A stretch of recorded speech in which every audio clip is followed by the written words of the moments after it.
Salut Franck, Salut Marc. je suis ravi de te retrouver. Tu es ce photographe animalier, tu es l'heureux lauréat d'un prix prestigieux qui s'appelle le Wildlife Photographer of the Year en 2019, une sorte de palme d'or, de festival de Cannes pour les photographes animaliers. C'est un prix que tu as eu pour une photo de guêpe coucou. Voilà. Tu es ce photographe spécialisé, on va dire, en macro ou dans le proxy. Je veux bien que tu résumes à ceux qui nous écoutent, c'est quoi la différence entre le macro et la proxy? Alors moi je préfère parler de photos rapprochées, mais bon, Oui, chacun. c'est un terme, voilà, c'est un terme qui désigne la photo d'animaux relativement petits, sans entrer dans des rapports de grossissement très très importants. C'est-à-dire par exemple photographier un lézard qui fait 5 ou 6 centimètres, on va dire que c'est plutôt de la photo rapprochée. La vraie macro-photographie, eh bien ça va être si par exemple on veut photographier son œil en gros plan. Oui, voilà, c'est des choses qui sont très petites, comme des insectes tout petits, que tu prends par ailleurs toi-même en photo, hein. Tu fais un peu des deux, toi.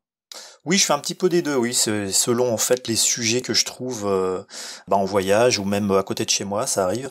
Effectivement, j'essaie de faire un petit peu les deux types de photos. Alors, je te présente brièvement, Franck, tu as 49 ans, tu es donc ce Havrais, photographe animalier, on va dire, hein. C'est comme ça que tu t'appelles toi, photographe animalier?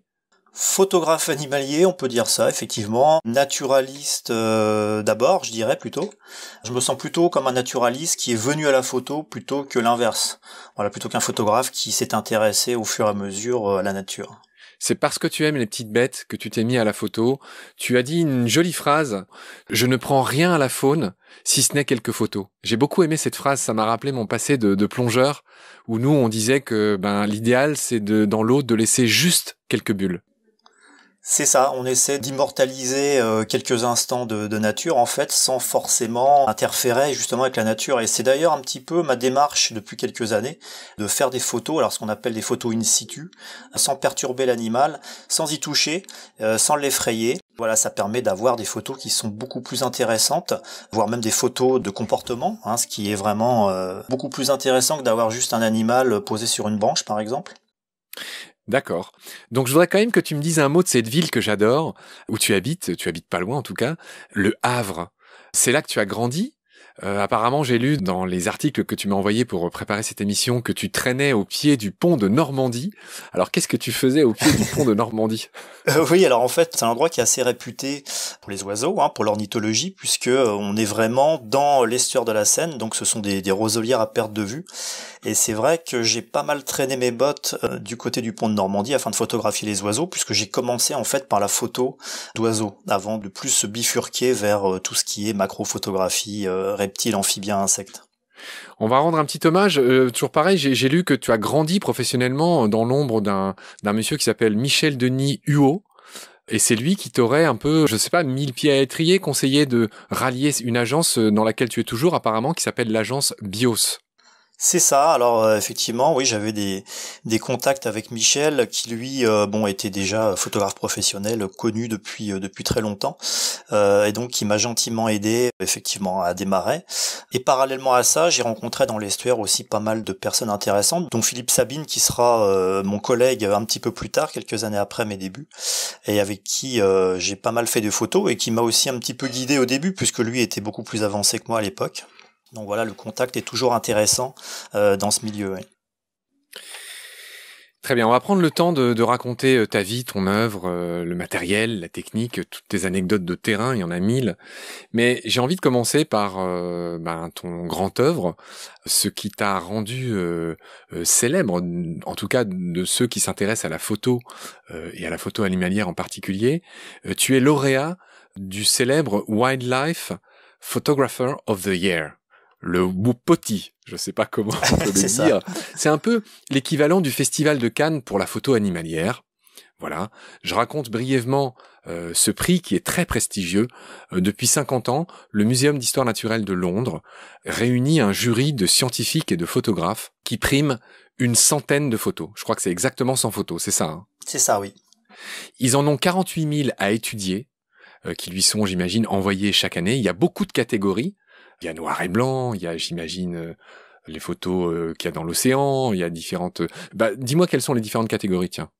Je les ai pas toutes en tête, mais effectivement, il y a catégorie mammifères, oiseaux, invertébrés. Alors souvent, c'est des catégories qui priment plutôt le comportement en fait. Donc ils recherchent essentiellement voilà des photos d'animaux en comportement, en mouvement ou voilà des interactions avec d'autres animaux. C'est essentiellement ça qui plaît lors de ce concours. Oui. Qui marche, voilà. Et donc, il y a quelques photos célèbres, hein, pour quiconque s'intéresse à la photo animalière et aux animaux en particulier. Il y a des photos qui font le tour du monde. En tout cas, quand toi, tu as remporté ton prix dans la catégorie invertébrés, on va en parler tout de suite, bah, les photos de cette année-là, si je me trompe, c'était en 2019, hein, c'est ça? 2019, oui, c'est exact. Bon, je me souviens d'une photo d'un rhino qui agonise avec sa corne tranchée par les braconniers. Il y a une photo de raton laveur qui est un peu plus rigolote, avec un raton laveur qui passe sa tête à travers un pare-brise cassé. On a l'impression qu'il conduit une bagnole. Il y a une célèbre photo de léopard de mer qui est en train de poursuivre un manchot papou, qui est de toute beauté. C'est ce que tu disais, c'est le mouvement. C'est pas des animaux qui sont pris au repos, ils sont en train de faire des choses. Puis il y a aussi cette magnifique photo de guépard qui est en train de se défendre contre un groupe de lycaons avec le regard exorbité. C'est des photos qui sont toutes sublimes. Est-ce que toi, il y a des photos célèbres qui te restent d'animaux, qui t'ont marqué, qui ne seraient pas les tiennes?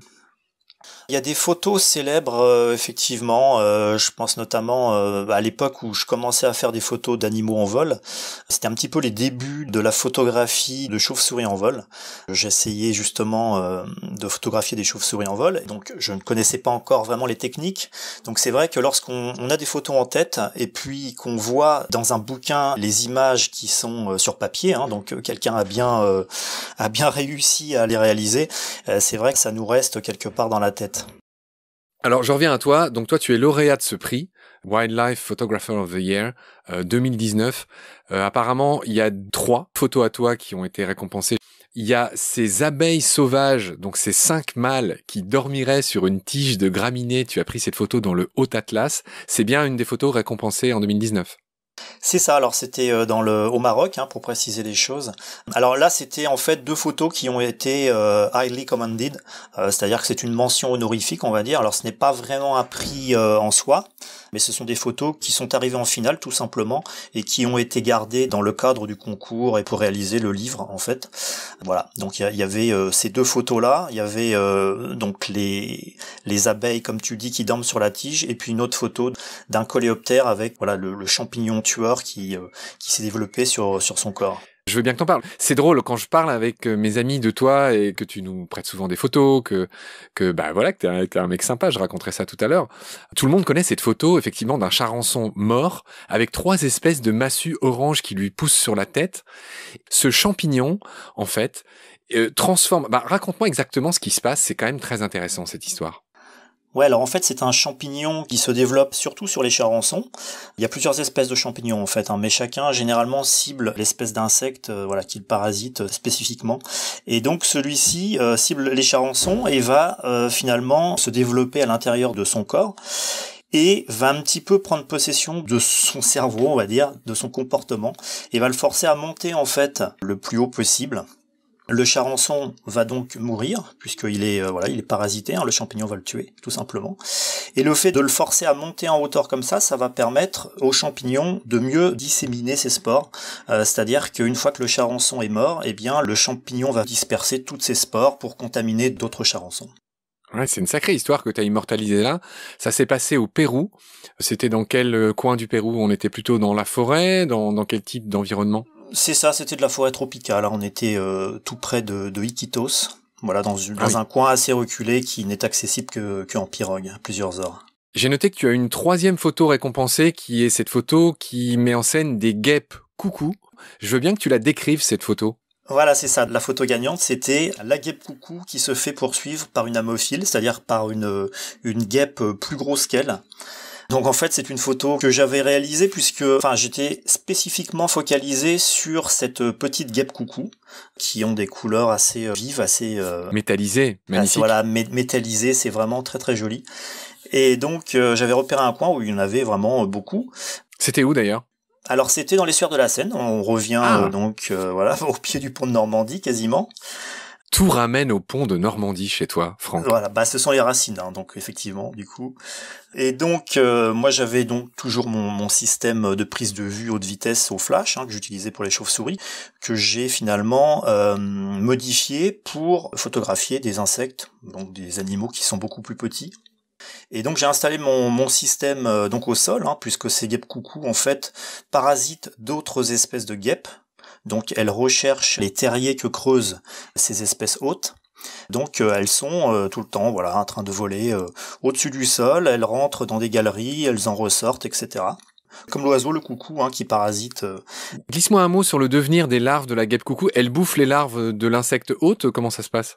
Voilà, c'est ça. Elles se reproduisent et se développent aux dépens de l'espèce hôte, c'est-à-dire qu'elle va se nourrir non seulement de la larve qui est au fond du terrier, mais aussi des provisions de nourriture. Ok.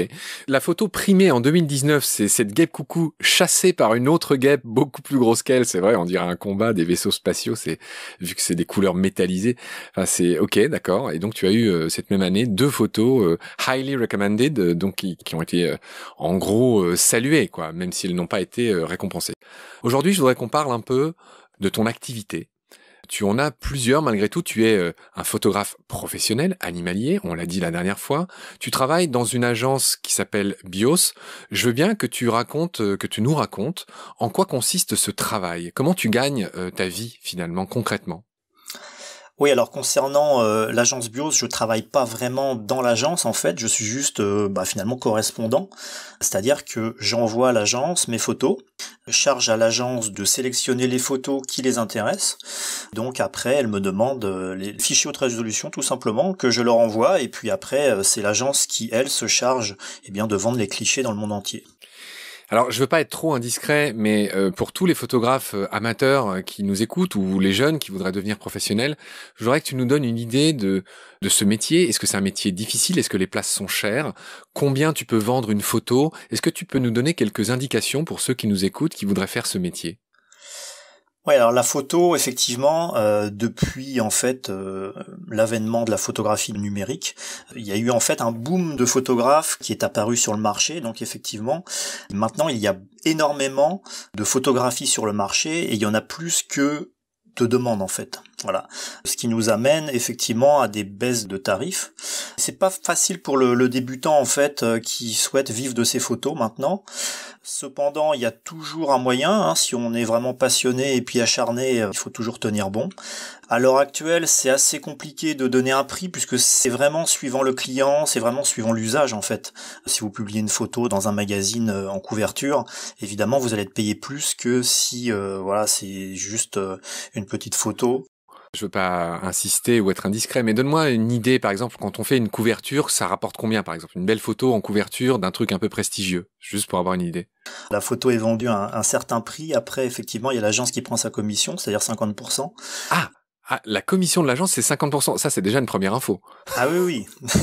Ah oui. Donc effectivement, il faut en vendre beaucoup pour pouvoir en vivre. Je sais pas si toi, t'as déjà fait la couverture de Nat Geo ou de ce genre de truc hyper prestigieux ou... Donne-moi un exemple d'un magazine nature hyper prestigieux, tu fais la couve, en gros, t'empoches combien? Alors Nat Geo, c'est encore spécial parce qu'ils allouent aussi des bourses pour faire des travaux photographiques. Donc ça, c'est ce qu'on souhaite le plus souvent, puisqu'au moins on est sûr de pouvoir travailler. Mais ça peut aller de quelques centaines d'euros à quelques milliers d'euros pour des revues vraiment prestigieuses qui ont vraiment pignon sur rue. Ah oui, d'accord, c'est plus que c'était. Hein. Moi qui ai bossé à VSD il y a 20 ans, les photographes étaient beaucoup mieux payés. Et l'histoire, on va pas parler de sous pendant tout l'épisode, mais l'idée, c'est que ça coûte cher, en fait, d'aller faire des photos dans la jungle. Il faut se payer l'avion, il faut souvent se payer un guide, enfin, le matos coûte très cher. Donc voilà, on comprend que c'est pas facile aujourd'hui de faire son trou et de gagner sa vie dans la photo animalière. Je voudrais enchaîner sur une autre de tes activités, dont pareil, je voudrais que tu me dises un mot pour les jeunes, ceux qui démarrent, qui nous écoutent, si ça te dérange pas d'en parler. Pas du tout. C'est que toi, ton surnom, c'est Franck Canon. Donc tu es d'une certaine manière rémunéré par ce fabricant de boîtiers célèbre qu'est Canon, ou pas? Non. Ah, pardon. Alors pourquoi tu t'appelles Franck Canon dans ce cas-là? Alors pourquoi je m'appelle Franck Canon? Eh bien tout simplement parce que il y a quelques années j'ai décidé de changer mon nom tout simplement. Alors que tu as un nom merveilleux, tu t'appelles Franck Deschandoles. Voilà, exactement. Mais j'aspirais en fait à plus de discrétion, voir moins mon nom réel traîner un petit peu sur Internet. Donc voilà, j'ai pris un pseudo. Ça a été vraiment en 5 secondes, je me suis dit, bon allez, je suis équipé Canon, voilà. Je m'appelle Frank Canon, c'est mon pseudo. Ah, c'est drôle parce que alors moi je pensais que t'étais payé, tu vois, comme quoi je suis naïf, je pensais que t'étais payé par Canon pour essayer leur matériel. Est-ce que tu es d'une quelconque manière sponsorisé par Canon du coup ou pas? Non, pas vraiment, mais bon, il y a toujours moyen effectivement de tester du matériel. Par contre, généralement, on n'est pas payé. Par exemple, il y a quelques semaines, j'ai testé un objectif de chez Laowa, qui est une marque chinoise. On vous envoie l'objectif, vous testez, vous faites votre petit article sur votre site, sur votre blog, puis vous renvoyez l'objectif. Mais généralement, vous n'êtes pas payé pour ça, sauf cas, voilà. Attends Franck, excuse-moi, alors j'avais vraiment pas prévu de parler de tout ça, mais je trouve ça très étonnant. C'est-à-dire, il y a des marques, ils t'envoient un truc, tu le testes, tu écris un truc sur ton blog, tu le renvoies, et les mecs, ils te payent pas? Et ils te payent pas. Mais c'est quoi le gain pour toi? Le gain, c'est d'avoir Le prestige. oui, on peut dire ça, mais aussi une visibilité qui est un petit peu plus accrue, puisque tu es le premier à tester un objectif qui est très attendu sur le marché, par exemple. Ils savent très bien que, voilà, en proposant des objectifs comme ça à tester aux photographes, eh bien, ils vont la plupart du temps obtenir des avis favorables, on va dire, sur leur matériel, s'il est bon, hein, tout simplement. Ok, d'accord. Bon, on va laisser là cette page un petit peu d'arrière-cuisine finalement. C'est pas ça le principal dans tout ce que tu fais. Je voudrais quand même finir en disant que tu organises aussi des stages. Pour toi, c'est une autre source de revenus. Ça me paraît pas inutile d'en parler, c'est vrai, c'est un métier de cœur, la photo, j'adore, je vous adore, les photographes, donc toi tu organises des stages, et je le sais pour le coup, parce qu'il y a un de mes équipiers que je salue, qui s'appelle Yann, salut Yann, alias Goniosoma, on a tous un totem chez nous, et lui, tu le connais, le Goniosoma, c'est un serpent célèbre, c'est le serpent ratier des mangroves, tu le connais? C'est ça, oui, oui. Et tu connais Yann aussi. Et voilà, et Yann m'a raconté au tout début qu'il est arrivé à Baleine que il te connaissait, qu'il était content qu'on soit un peu copains, toi et moi, et que il allait bientôt faire un stage chez toi et qu'il était tout content parce que ça faisait des mois, voire des années qu'il te demandait, et toi tes stages sont toujours pleins. Donc c'est tout ça pour dire que c'est aussi une petite manière qui te permet d'arrondir les fins de mois, d'organiser des stages où tu accueilles voilà des gens. Tu peux nous en dire un mot en résumé, qu'est-ce que vous faites, combien de temps? Oui, c'est vrai que ça prend un petit peu de temps parce que moi je suis toujours très occupé, donc c'est pas facile. Le projet que j'ai essentiellement cette année, c'est de faire des cours vidéo, donc sur internet, hein, tout simplement, afin de réduire donc le présentiel, parce que le présentiel finalement c'est pas toujours facile. On est dépendant de la météo, s'il pleut, et voilà, qu'est-ce qu'on fait en extérieur, etc. Donc voilà, je prépare des cours vidéo qui seront accessibles en ligne, et à mon sens c'est plus simple, c'est plus pratique. Ok. Alors il y a autre chose que j'aimerais comprendre, Franck, c'est que moi je te cours toujours après. Ça fait longtemps que j'ai envie de faire cette interview avec toi, et bien que tu sois très sympa et très disponible, de fait t'es toujours sur les 4 chemins. Là tu reviens par exemple de Guyane. Nous sommes le 3 mars 2021 pour que les auditoristes sachent exactement quand on se parle. Et là tu viens tout juste de rentrer de Guyane. Et donc, tu es un peu tout le temps sur les 4 chemins. On racontera tout à l'heure tous ces pays où tu es allé. Donc, comment tu décides d'aller dans tel ou tel pays? Comment tu te finances? Enfin, comment ça marche? En gros, ta vie, ça ressemble à quoi? Tu pars combien de fois par an? Alors je dirais que je pars le plus possible.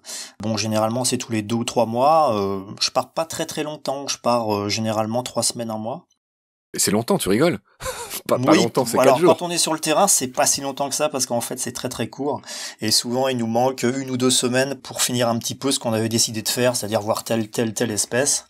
Maintenant, c'est des voyages que je finance moi-même, donc charge à moi de les rentabiliser après par la vente de photos.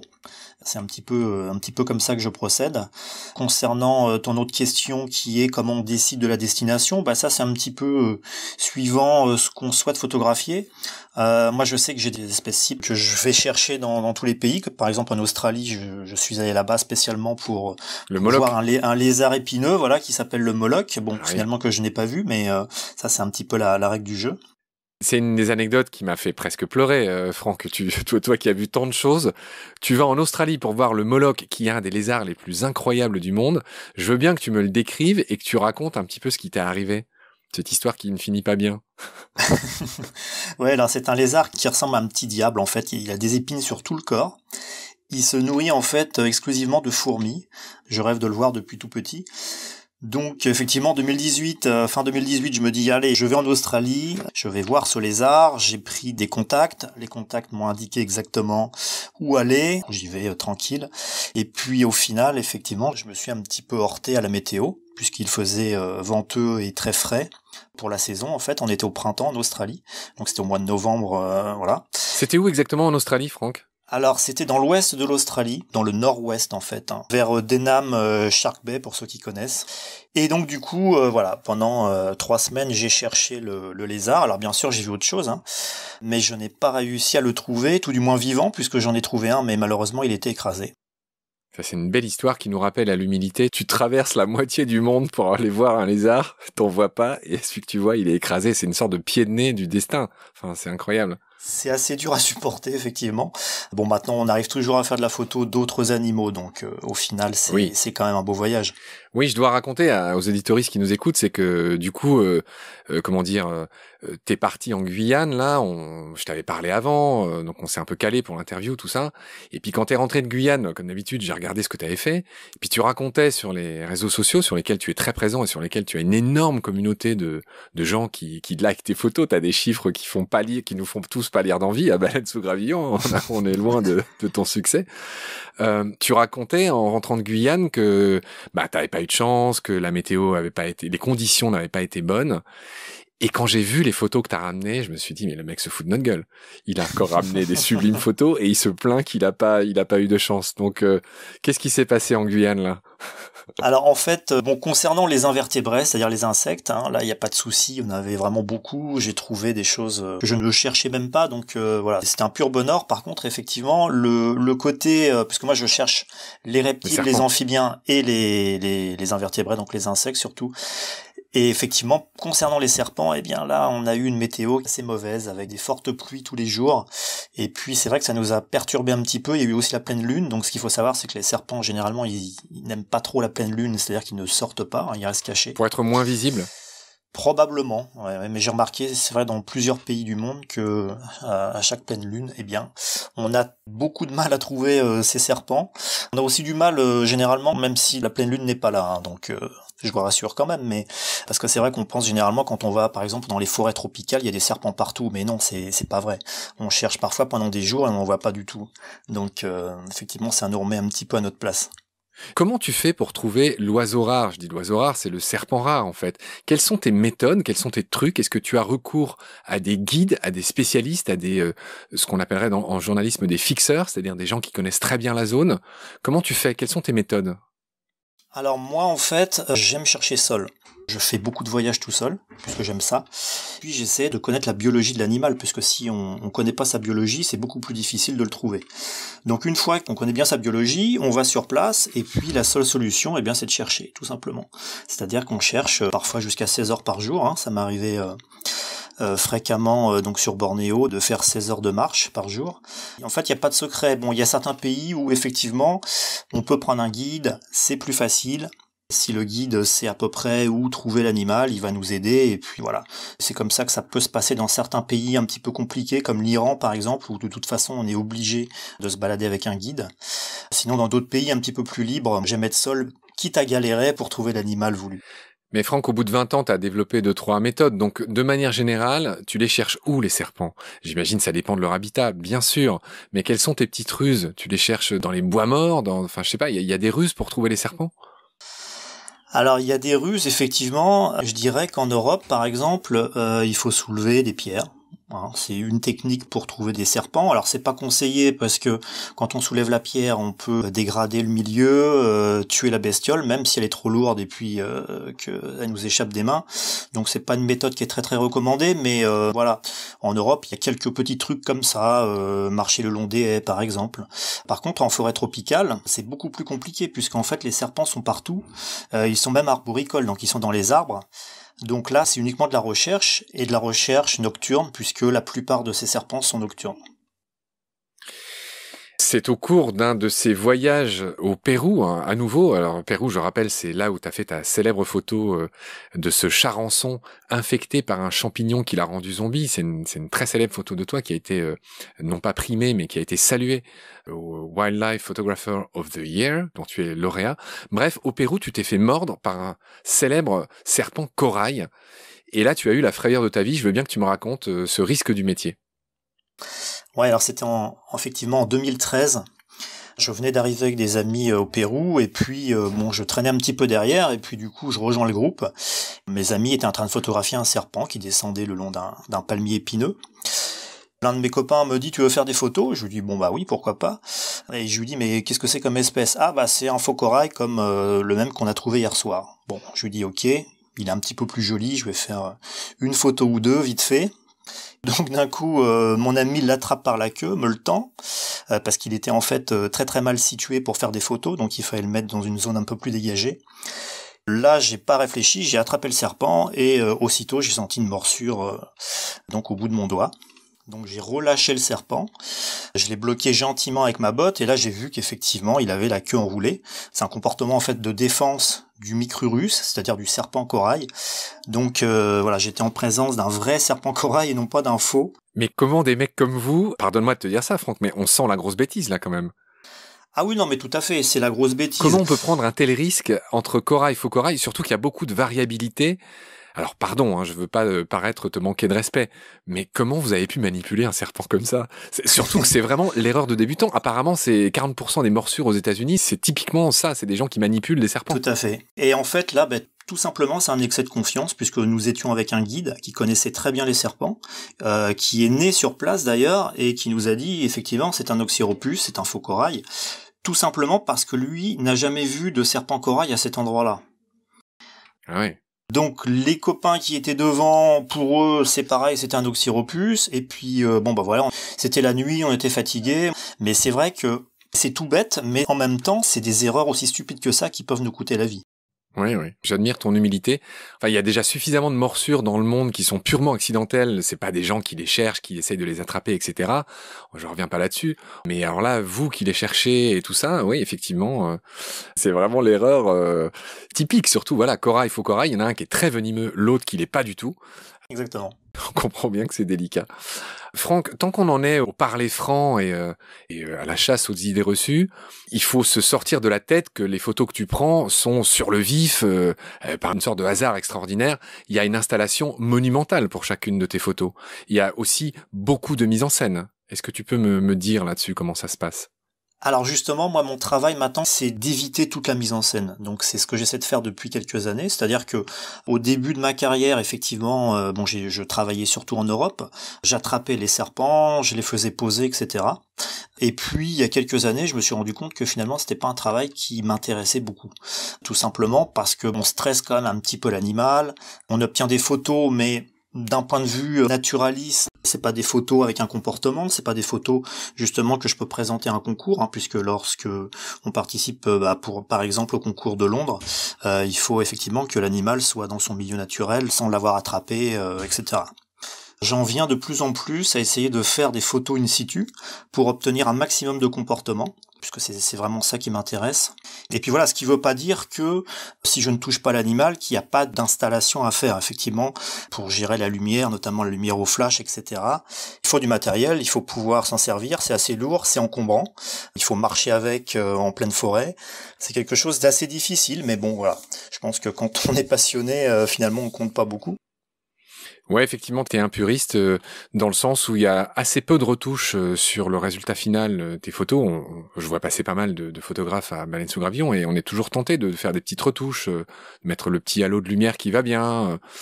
Bon, mais toi, tu t'imposes, voilà, très très peu de retouches et tu me l'apprends, apparemment zéro mise en scène. Enfin, t'es jamais tenté de temps en temps de remettre le serpent comme ça va bien sur sa branche. Non, c'est-à-dire tu les touches jamais. Alors si, je les touche, mais en fait, ce qui me gênait un petit peu quand j'ai commencé à vouloir vraiment faire du serpent dans son milieu naturel, ou de l'animal dans son milieu naturel, c'est que en fait souvent quand on débute, voilà, on voit beaucoup de photos au grand angle où on voit un animal qui a été déplacé, mis sur un caillou, etc. Ce qui est pas forcément très très naturel. Donc en fait tout ça, ça m'a fait réaliser que finalement j'étais pas trop fait pour la photo mise en scène. Donc du coup, s'il m'arrive par exemple de rattraper un serpent qui s'enfuit, je vais pas faire des photos comme ça au grand angle, je vais juste faire une photo, un portrait, voilà, portrait de l'animal tout simplement, pour le présenter tel qu'il est, plutôt que d'essayer de trouver un bel endroit pour le photographier quelque part, où finalement il n'aurait peut-être jamais mis les pieds, si je puis dire. J'ai lu quelque part dans un article qui te concerne que finalement, même si tu as commis quelques erreurs et tu t'es occasionné quelques frayeurs, on a raconté la dernière fois que tu t'es fait mordre par un vrai serpent corail que, y compris ton guide, pensait être un faux, erreur classique et tragique qui t'ont valu une énorme frayeur et on l'a pas dit la dernière fois, mais quelques heures dans un hôpital, on a dû te rapatrier de la jungle. Je veux bien que tu me racontes d'ailleurs, on n'a pas raconté cet aspect, t'étais en pleine forêt vierge, comment ça s'est passé après que tu te sois fait mordre par ce serpent corail ? Ouais, alors c'était un petit peu compliqué parce qu'effectivement on était vraiment très très enfoncé dans la forêt. Donc heureusement notre guide a réussi à avoir un petit peu de réseau pour appeler un bateau. Donc le boatman est arrivé 1 heure et demie après, et puis après nous sommes partis en direction d'un hôpital militaire qui en fin de compte était fermé. Voilà. Quand Franck Deschandolle a de la chance. C'est ça. Et puis nous sommes repartis ensuite direction Iquitos. Le pilote du bateau a fait de son mieux pour avancer le plus vite possible. Et puis au bout d'un moment, le bateau s'est arrêté. J'étais toujours conscient, mais bon, le corps ne répondait plus vraiment. T'étais paralysé ? Je commençais en fait à ne plus pouvoir respirer, puisque le venin est neurotoxique et donc bloque le système nerveux. Donc effectivement, dans ces cas-là, il faut faire assez vite. Et le bateau s'est arrêté soudain, et j'ai demandé pourquoi. Il m'a dit, en fait, le niveau de l'Amazone est tellement bas que nous sommes sur la vase. Donc là, effectivement, je me suis dit, c'est mon destin. Finalement, il a quand même réussi à trouver un passage donc pour atteindre la côte. Donc j'ai dû reprendre une moto qui m'a conduit directement à l'hôpital. Et après, à l'hôpital, qu'est-ce qui s'est passé ? On t'a administré un antivenin ? Oui, alors d'abord on m'a lavé, voilà. On t'a lavé le doigt ? Non, on m'a complètement déshabillé, on m'a mis sur une civière, on m'a lavé à l'eau froide déjà. Donc là, j'étais pas super ravi, on va dire. Et puis ensuite, on m'a hospitalisé, on m'a effectivement injecté une dose de venin. D'antivenin, tu veux dire ? D'antivenin, effectivement, oui. C'est mieux dans ce sens. Les mecs ont voulu te finir. Ils ont voulu me finir. Et donc, je me suis senti bien, en fait, très très rapidement. Donc voilà, j'ai dû rester à peu près 2 jours à l'hôpital. Ouais. Ok. Concernant les venins et les morsures de serpents, dans beaucoup de films, on voit des cow-boys pratiquer une sorte d'incision et aspirer le venin. Tout ça, c'est des trucs qui marchent pas. Est-ce que toi, tu connais des ruses en cas de morsure ? Moi, je sais par exemple, ça vaut peut-être pas. Enfin, je sais que c'est vrai, mais je sais pas comment on peut s'en servir. Le venin est thermolabile, c'est-à-dire que le venin est très sensible à la chaleur. Et par exemple, une piqûre d'insecte, moi, je me suis fait piquer par des abeilles, par exemple. Tu appliques une cuillère chauffée au briquet très très chaude. Apparemment, ça peut aider. Est-ce que tu me confirmes ça ? Est-ce que vous connaissez des ruses qui vous permettent de vous sortir de situations bien plus graves qu'une piqûre d'abeille ? Alors en fait non, médicalement parlant, on va dire, le mieux à faire c'est de ne rien faire du tout, paradoxalement, puisque ça peut empirer les choses en fait. Et puis dès lors que vous êtes mordu, le venin passe très très rapidement dans le sang.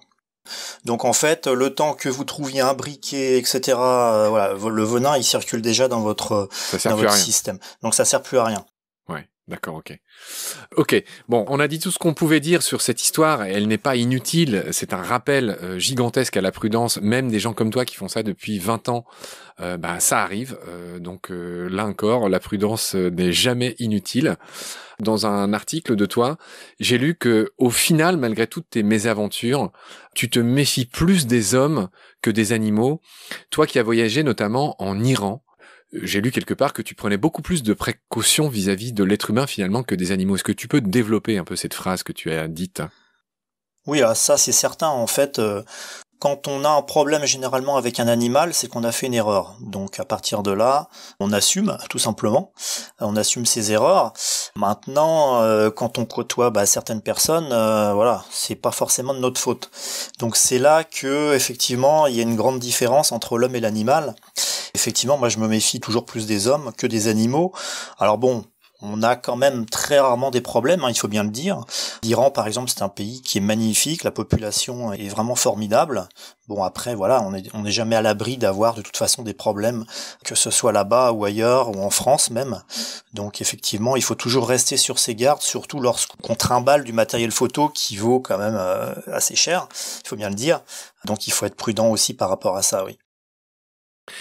Tu dis, et je le crois sans peine, j'y suis jamais allé, que l'Iran est un pays sublime et que les gens sont merveilleux, je le crois sans peine, mais tu as quand même qualifié ce pays de dangereux. Tu parles de la situation, peut-être, de politique instable, pourquoi c'est bien de l'Iran, tu as dit que c'était un pays dangereux.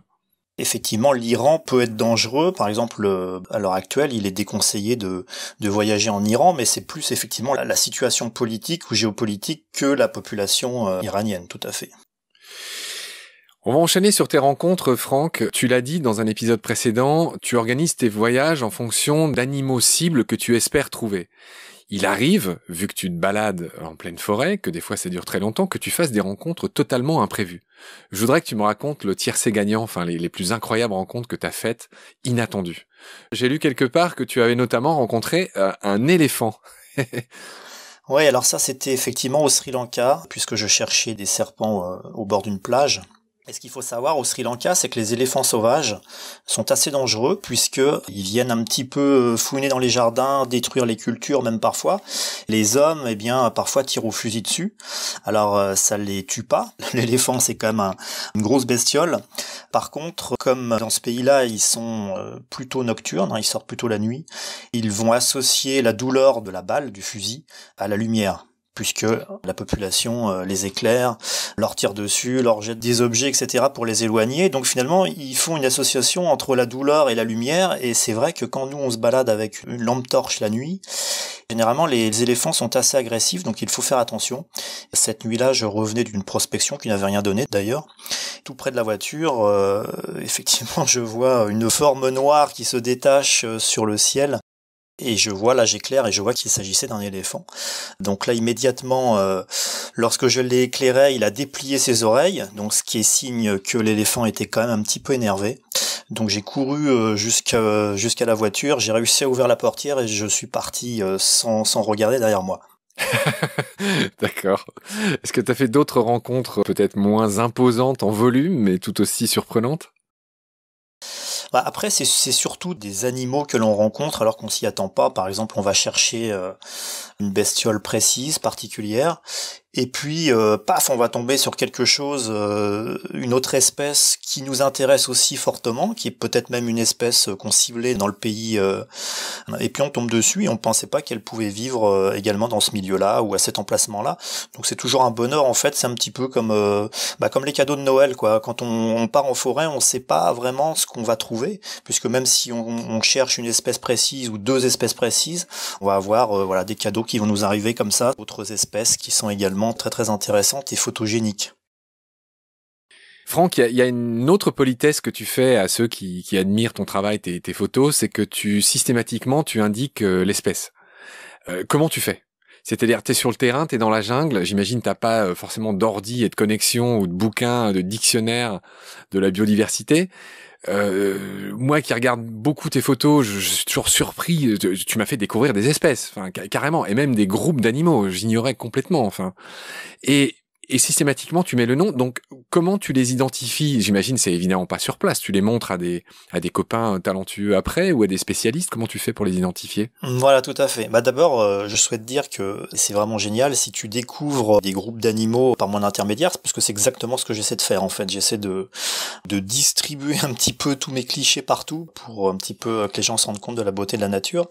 Alors, je rebondis direct sur ce que tu dis, Franck, mais ne perds pas le fil. C'est qu'effectivement, là, en ce moment, en mars 2021, ça aura sans doute changé quand les auditoristes écouteront ce qu'on est en train de dire maintenant. Mais j'ai mis en bannière un insecte que j'ai découvert grâce à toi, dont j'ai encore oublié le nom, qui doit faire quelques millimètres, et on dirait que de sa queue part une sorte de feu d'artifice de soie très bizarre. Rappelle-moi ce que c'est et à quoi ça ressemble.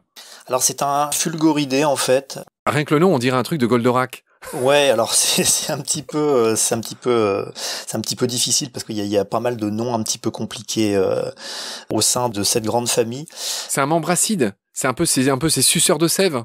Alors c'est pas un membracide, mais on va dire que c'est un petit peu de la même grande Même famille, c'est-à-dire voilà, c'est un petit peu de la famille des cigales, c'est-à-dire ce sont des insectes qui vont sucer la sève sur les Ouais. tiges.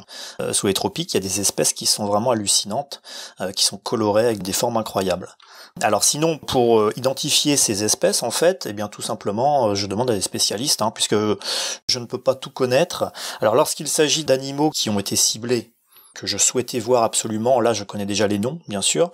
Par contre, si c'est des espèces voilà que j'ai photographiées un petit peu à droite à gauche sans vraiment savoir ce que c'était, bien sûr, je demande des identifications à des spécialistes. Alors une fois revenu en France en fait, c'est beaucoup plus facile et puis pratique.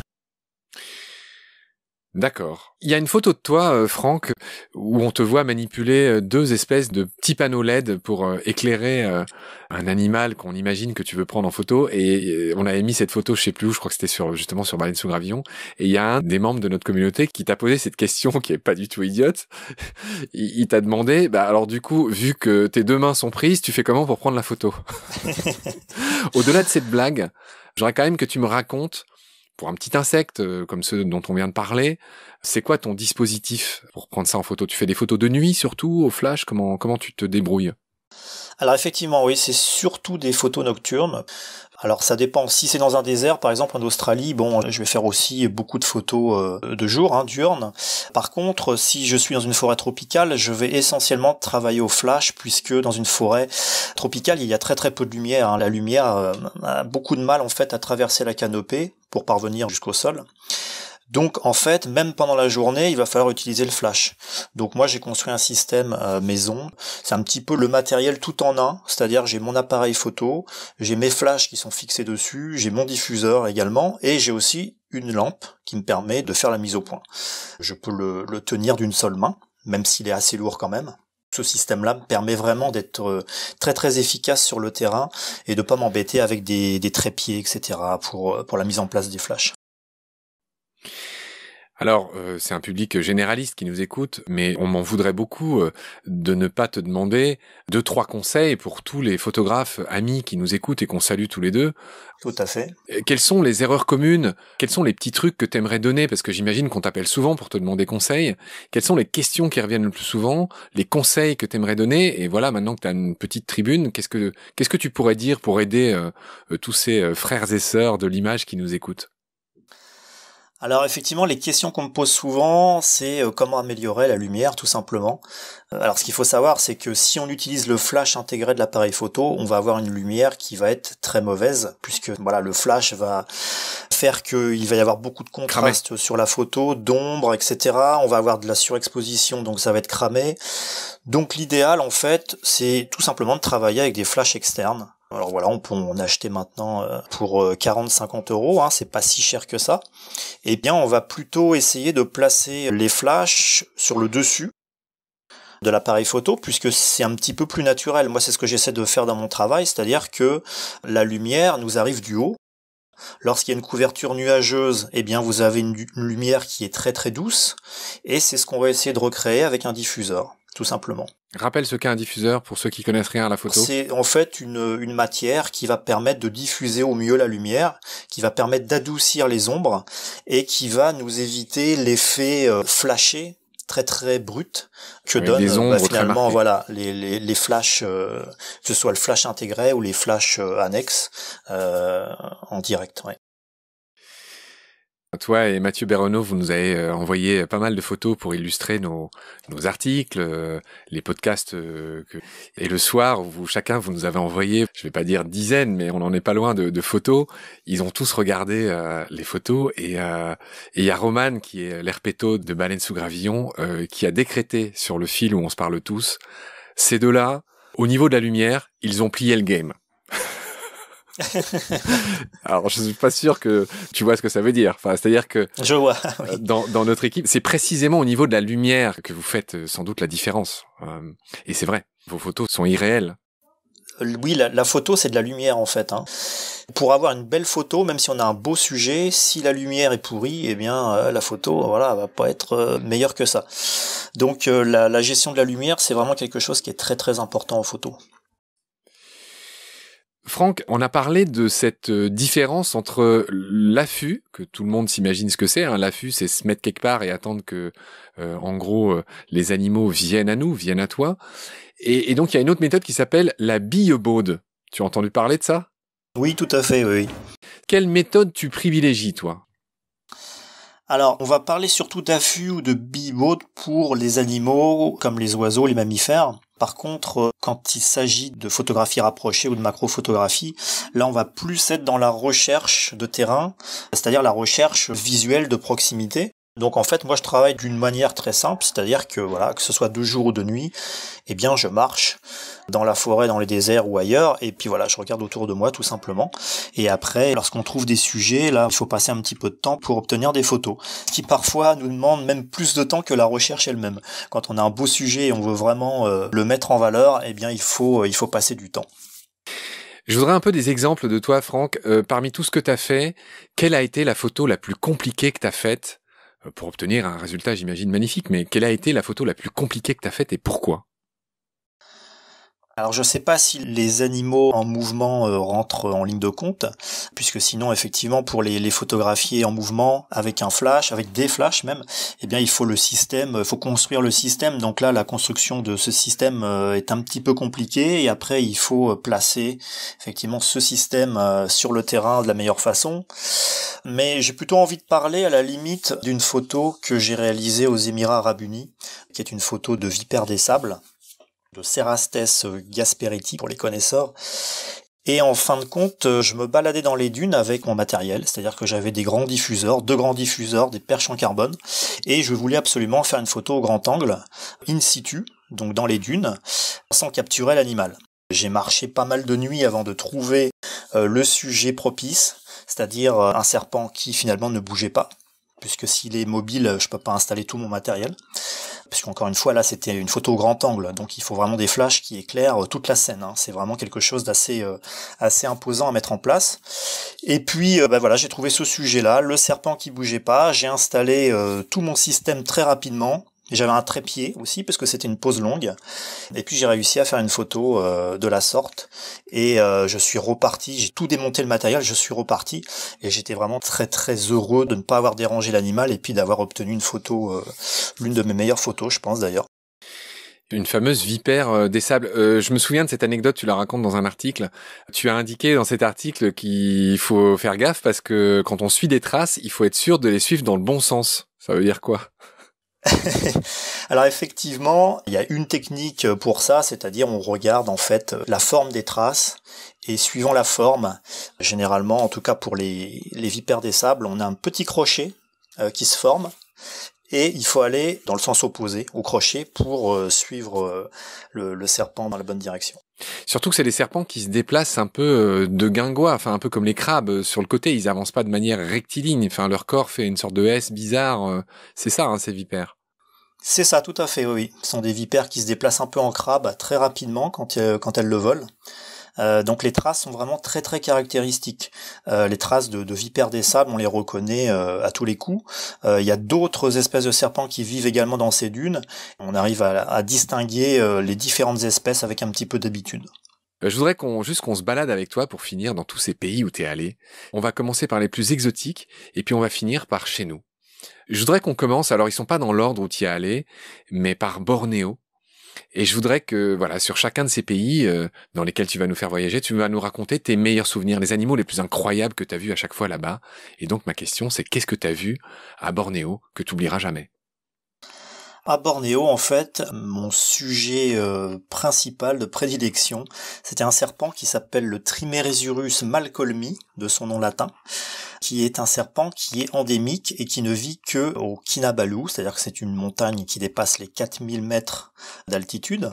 Alors bien sûr, le serpent ne vit pas aussi haut, mais sur les contreforts de la montagne, eh bien, il y a cette espèce-là. Et j'ai dû faire en fait 3 voyages pour le trouver, puisque c'est un serpent qui est très très difficile, donc à voir. Il ressemble à quoi, Franck? Alors c'est un serpent qui est tout vert, donc c'est une vipère arboricole en fait, qui est mouchetée de noir, une sorte de damier en fait, très très esthétique. C'est une espèce qui est un petit peu mythique pour les herpétos, puisque beaucoup essaient de le trouver et peu y arrivent. Donc effectivement, j'ai réussi lors du 3e voyage à trouver ce serpent pour mon plus grand bonheur. Ah, c'est drôle ce que tu racontes. Les herpétos, la gloire, c'est un petit combat que vous menez avec vous-même. C'est pas forcément la reconnaissance, le nombre de likes que vous avez sur vos photos, mais c'est aussi de réussir à enfin voir un serpent très mimétique. On va quitter Bornéo et on va aller pas trop loin, on va aller en Australie. Tu as fait un voyage en Australie et la photo qui illustre ton album d'Australie sur ton site, c'est un gecko qui se pourlèche l'œil avec sa langue. Alors en Australie, bon, comme vous le savez, j'y allais pour le moloch, le fameux lézard épineux que je n'ai pas vu. Il ressemble vraiment à une boule épineuse. Une sorte de dragon de l'enfer. C'est ça, et puis il est vraiment profilé pour vivre dans les régions désertiques, pour aussi manger des fourmis, puisque c'est son repas principal. Tu nous as très bien raconté la dernière fois, malheureusement pour toi, que le moloch, c'est une des rares espèces cibles que tu n'as pas vues. Tu n'en as vu qu'un mort. C'est ça, j'en ai trouvé un malheureusement en 2 dimensions, puisqu'il était il était sur la route complètement écrasé. Malheureusement, bon en l'occurrence là j'ai pas eu de chance, mais j'y retournerai, c'est pas grave. Voilà, il y a tellement de choses à voir en Australie que y retourner plusieurs fois c'est toujours un plaisir. Est-ce que tu as goûté ces fameuses fourmis peau de miel ? Non. Tu connais leur existence? Je connais leur existence, mais effectivement, je les ai pas rencontrés. On en avait parlé avec Patrick Beau, le créateur d'Axolot, qui racontait que c'était une friandise pour les aborigènes, ces fourmis, en fait, qui transforment leur corps en réservoir de miella, et donc les aborigènes peuvent s'en nourrir. Je renvoie les auditoristes à cet épisode. Ok, donc voilà, tu nous as parlé de l'Australie. Je vois sur ma longue liste de pays que tu as visités, que tu as écumé, que tu es allé aux Émirats Arabes Unis. Pareil, quels sont tes meilleurs souvenirs là-bas de désert ? Alors aux Émirats, je vous l'ai déjà raconté, en fait, c'est la photo que j'ai réalisée de Vipère des Sables, in situ dans les dunes. Je suis allé là-bas au mois de mai, c'est pas forcément conseillé, puisqu'au mois de mai il fait déjà très très chaud, il faisait plus de 45 degrés. Donc les animaux sont difficiles à trouver, très difficiles même de jour. Donc il faut chercher essentiellement la nuit, et même la nuit il fait chaud encore. Donc il faut attendre souvent minuit, 1h du matin, que la température soit redescendue un petit peu pour trouver les animaux. Émirats Arabes Unis, c'est Dubaï, hein ? C'est Dubaï, c'est ça, ouais. Voilà, la ville la plus connue. D'accord, ok. Pays suivant, Franck, tu es allé au Panama. Quels sont tes meilleurs souvenirs ? Alors au Panama, effectivement, l'une de mes espèces cibles, qui est néanmoins commune, c'était le basilic, qui est une espèce de grand lézard. Jésus-Christ. Voilà, c'est ça, celui qui marche sur l'eau. Qui plus exactement court sur l'eau. Qui court sur l'eau, oui. Il réussit par sa vitesse à courir sur l'eau, comme tu dis. Puis voilà, c'est une espèce qui est assez commune là-bas, même au Costa Rica d'ailleurs, que je souhaitais absolument photographier et malheureusement j'ai eu beaucoup de mal à le trouver. Donc j'en ai trouvé en fait le dernier jour. Donc je me souviens d'un beau mâle qui dormait sur un arbre de nuit. J'avais suivi un petit cours d'eau avec mes bottes. Puis voilà, je l'avais trouvé comme ça, c'était vraiment une joie, puisque c'est encore une fois un animal qui est extraordinaire, et puis bon voilà, vous savez maintenant que je suis vraiment focalisé sur tout ce qui est spectaculaire, les animaux qui sortent des normes. Tu as dit quelque chose d'intéressant qui tombe sous le sens. Moi aussi, je me suis baladé en forêt amazonienne. Les bottes, c'est vraiment le truc de base avec la machette, le coupe-coupe. Enfin, les bottes, c'est juste la prudence, quoi, n'est-ce pas ? Pour éviter les morsures aussi. C'est ça, je prends toujours des bottes. Alors j'ai des copains qui fonctionnent avec des chaussures, bon ça va aussi, mais ça permet d'éviter les morsures, ça permet d'aller dans les zones plus ou moins humides. Moi je prends mes bottes et mon parapluie, puisque je préfère ça au kawaii, et ça permet de marcher de nuit, de jour, dans à peu près toutes les conditions, sauf en forêt c'est un petit peu compliqué avec le parapluie parfois, mais ça permet néanmoins de sortir sous les averses, qui sont parfois violentes dans ces pays-là. Alors je vois tout de suite l'intérêt du parapluie, mais je trouve ça extraordinaire. L'intérêt, c'est que tu protèges ton matériel. Voilà, aussi. C'est pas juste pour avoir l'air d'un Anglais dans la jungle. C'est aussi utile pour ça, effectivement.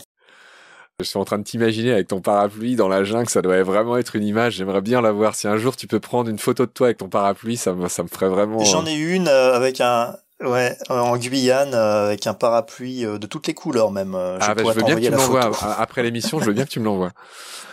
Ok, bah tu viens de prononcer le mot, c'est pas très loin. On vient de parler du Panama et de ta recherche du basilic, hein. On va parler d'un endroit où tu es allé souvent et encore récemment là. C'est la Guyane. Parle-moi de la Guyane. Alors là, c'est un paradis pour toi, la Guyane.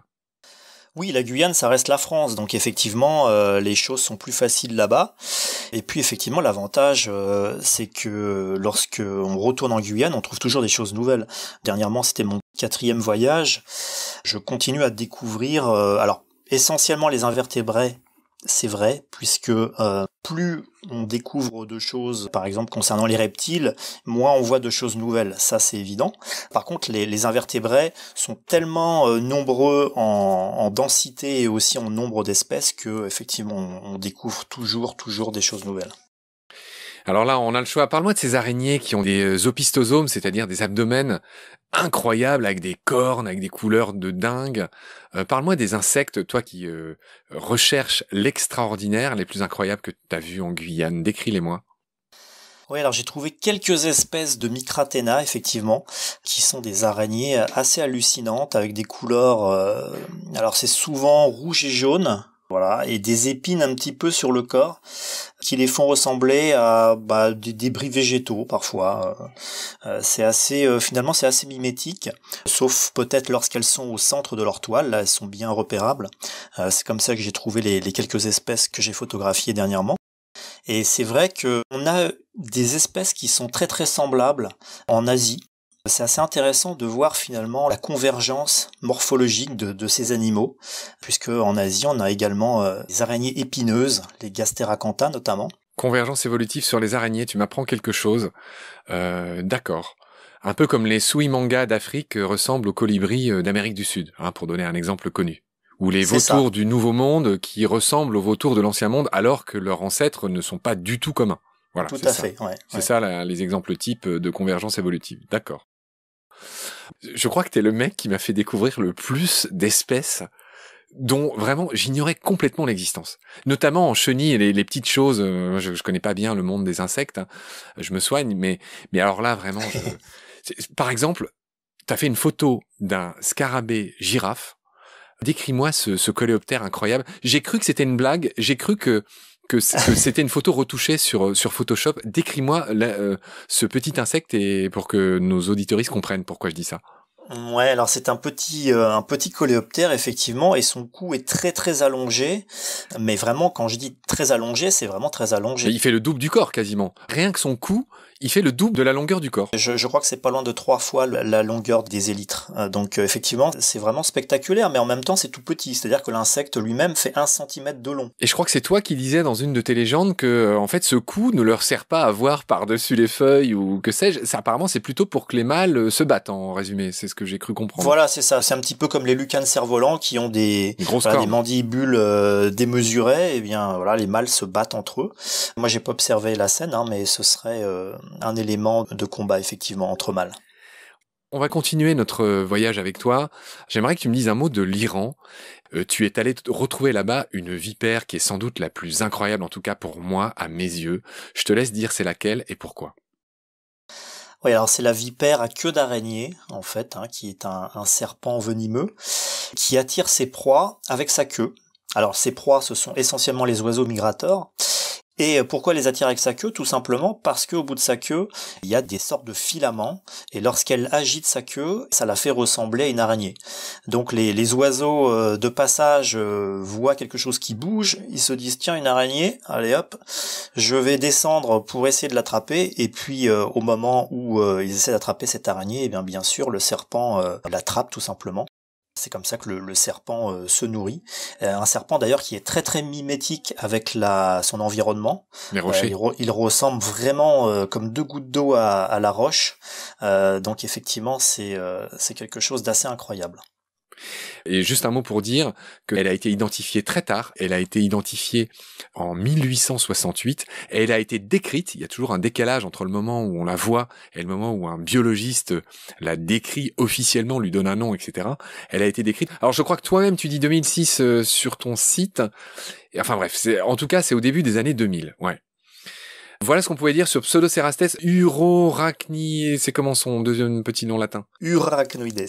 Urarachnoides. Oui, oui, voilà. En gros, ça dit qu'elle a une queue d'araignée. Hein. C'est exactement ce que dit ce mot. Urorachnoides. Ouais. Ok. Ok, Franck. Donc ça, c'est ce que t'as vu en Iran. Alors, il y a un gros morceau chez toi. C'est le Maroc, qui est pas loin de chez nous et qui abrite une immense biodiversité aussi, le Maroc. Le Maroc, oui, c'est un pays que j'aime bien. C'est un pays qui est très très intéressant au niveau de l'herpétofaune, ouais, tout à fait. Après, bon, c'est pas un pays où il est très très facile de trouver les bestioles, hein, mais je pense que tous les pays désertiques, les animaux développent des techniques pour se cacher, se protéger de la chaleur. Donc effectivement, ils sont un petit peu plus difficiles à trouver que parfois dans les forêts ou autres. Mais en tout cas c'est un pays qui a une riche diversité. Alors malheureusement on trouve plus souvent là-bas des animaux morts écrasés sur les routes que vivants. Maintenant il y a aussi une très très forte mortalité à cause des pluies, puisqu'il y a beaucoup de pluies au Maroc, qu'ils soient en eau ou secs, et lorsqu'un serpent tombe dedans, effectivement il meurt assez rapidement. Quand on prospecte au Maroc, souvent on descend dans les pluies pour trouver les animaux et les sauver. Ah bah c'est sympa, le petit geste qui va bien. Franck, tu as traîné dans les Balkans aussi. Qu'est-ce que tu retiens des Balkans? Il y a beaucoup de tortues, il y a aussi la vipère amodite, qui est une vipère avec une sorte de corne sur le museau, donc qui est spectaculaire, et en plus qui a une robe variable, c'est-à-dire que la livrée peut être rouge, grise, très sombre. Comme la spie.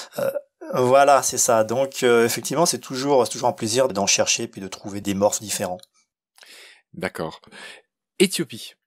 L'Éthiopie, ça reste l'un de mes premiers voyages en dehors de l'Europe, qui est un pays très peu connu finalement, mais qui est superbe. Enfin pour moi, c'est l'un des plus beaux pays d'Afrique, sinon le plus beau.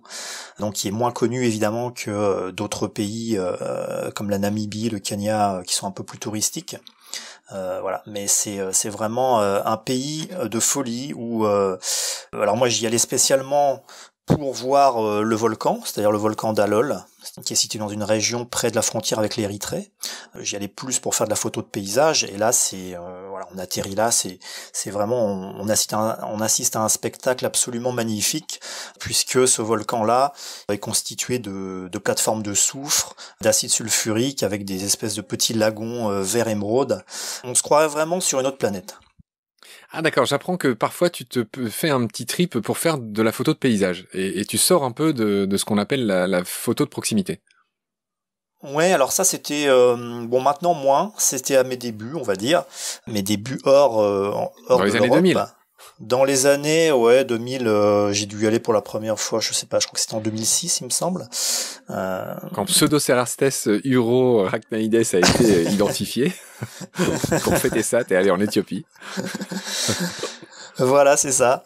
Ben, ça fait du bien aussi de temps en temps de prendre un petit peu son temps et puis de voir quelque chose de différent, puisque bon, moi j'aime bien chercher les reptiles, mais c'est vrai que lorsqu'on est en voyage pendant 3 semaines, un mois, et on fait que ça tous les jours, toutes les nuits, on en a un petit peu ras-le-bol.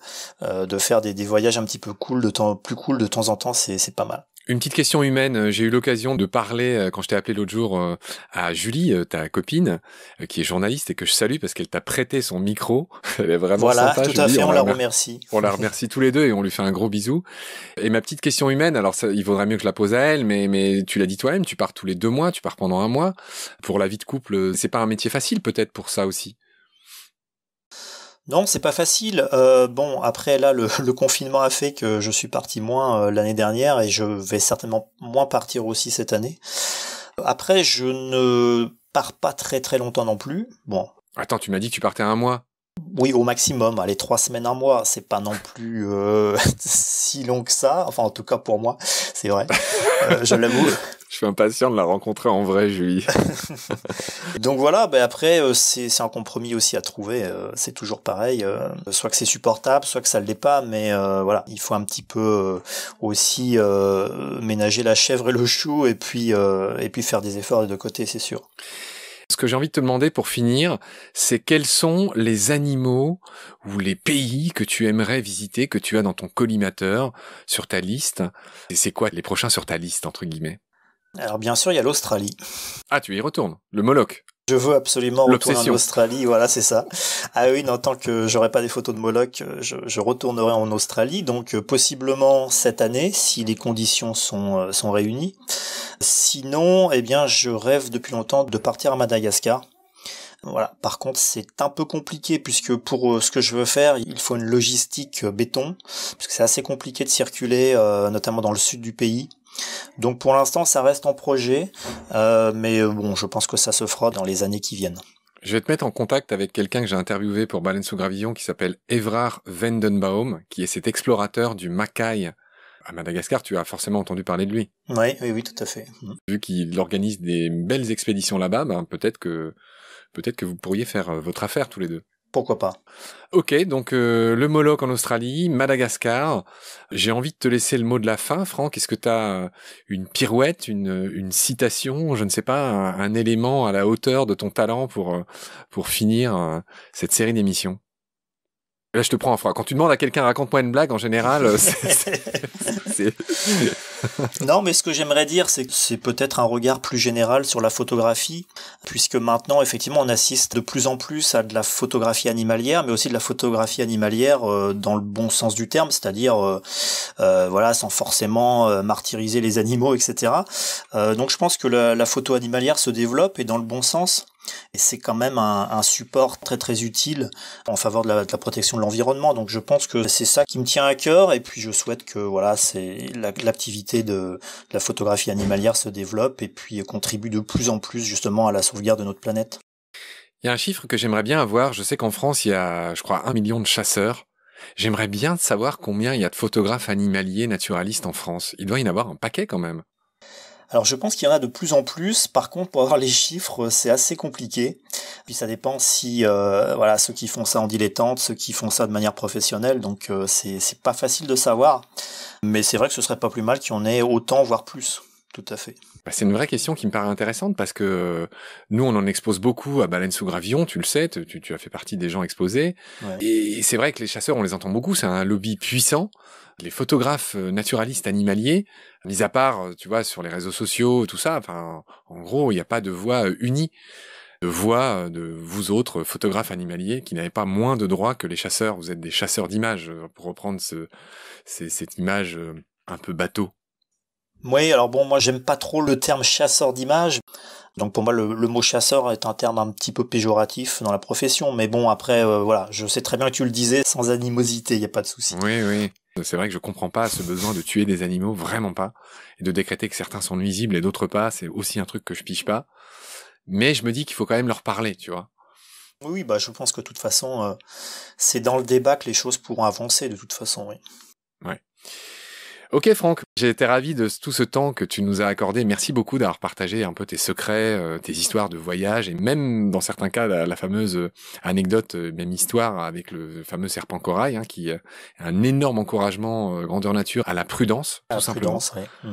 Et voilà, donc je te fais une belle accolade à la distance et j'espère aller te croiser un jour dans ton havre de paix au Havre. Je crois que c'est mon pire jeu de mots de l'histoire de Baleine sous gravillon. Bah écoute, de même, et puis merci à toi pour l'invitation, c'était très très sympa de ta part. Merci Franck, et à très vite. Merci, à bientôt.